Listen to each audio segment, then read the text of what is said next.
Wesh les gars, c'est Jessray, j'espère que vous allez bien. Je vous retrouve pour une nouvelle vidéo et comme vous l'avez vu dans le titre de cette vidéo, j'ai mis tous les brawlers du jeu rang max. Ça y est, après 3 ans de jeu, j'ai enfin tous les brawlers du jeu rang max. Et puis dans cette vidéo, je vous propose donc de faire un top 10 des brawlers les plus faciles à monter rang max. On commence tout de suite par le top 10. Edgar, bon. Oh non! Oh non, pas ça! Top 9, on va avoir... Laissez-moi réfléchir.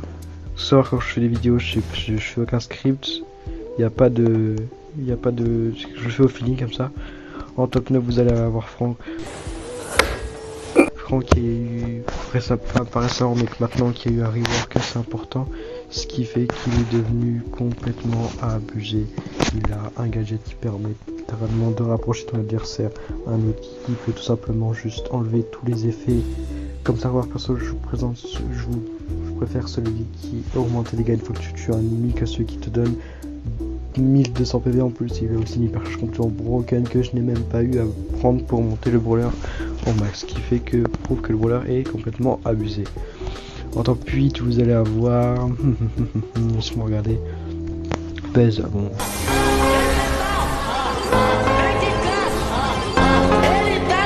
Buzz, il est sorti il y a un petit bout de temps maintenant, on a qu'il était chromatique avant.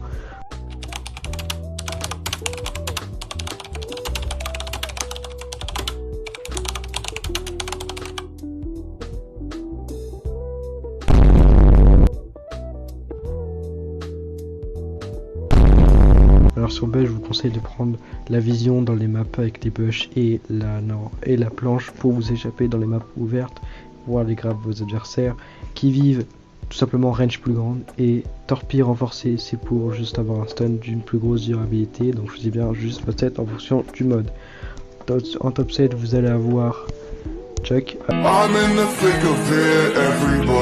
Alors ça paraît absolument pas comme ça, mais Chuck, si vous avez deux bons teammates, vous avez juste à faire des putains de tout droit sur le coffre. Le perso est juste no brain. Bien sûr, le set pour monter en max c'est celui-ci, je vous laisse regarder. Hop, vous avez ça et ça. Top 6, vous allez avoir Oli. Oli très fort. Le perso est vraiment indétrônable et trop fort. Meilleur set, le saut et le bouclier quand vous mettez l'ulti. Jouez-le en jeu, en haute zone, n'importe lequel des modes lui conviendra. Top 5, on va avoir Cordelius. Cordelius, c'est un gros brawler survivant que j'ai beaucoup aimé jouer. Vous avez ou le jump, ou le mute, ou le champion dans le royaume, ou le double de ou le 30% de dégâts. En plus, perso, je prends 30% parce que je suis hyper agressif.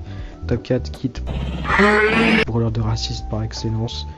Vous êtes tout simplement survivant, prenez vos petites boîtes et votre petit star power pour faire 150% d'effet sur chaque cube. Donc c'est comme si en gros vous avez 2 cubes, et bah non, vous en avez 3 exactement, vous êtes juste surpuissant. Top 3 il me semble. Top 3 de cette vidéo, nous avons Shade,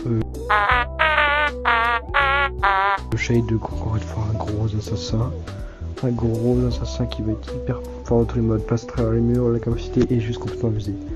Top 2, nous avons Daryl.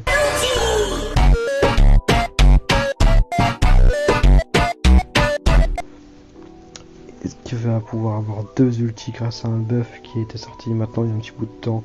Le brawler est juste abusé. Pareil, hyper charge, le style vous prenez celui que vous voulez est juste abusé. Et pour finir le top à cette vidéo, pour moi ça restera toujours la bonne vieille Shelly. Non. Pourquoi? Parce que Shelly plus Bush égale trophée. Voilà, c'est tout ce que j'ai à dire moi. Vraiment, il n'y a rien à dire là-dessus. Et sur ce, c'était Jessray, j'espère que vous appréciez cette vidéo. Moi j'ai aimé faire cette vidéo. Et excusez-moi avant tout si la qualité de la vidéo n'est pas bonne. J'ai cassé mon téléphone, je suis obligé de tourner sur tablette, sur ma vieille tablette. Et sur ce, c'était Rise, à la prochaine, ciao ciao.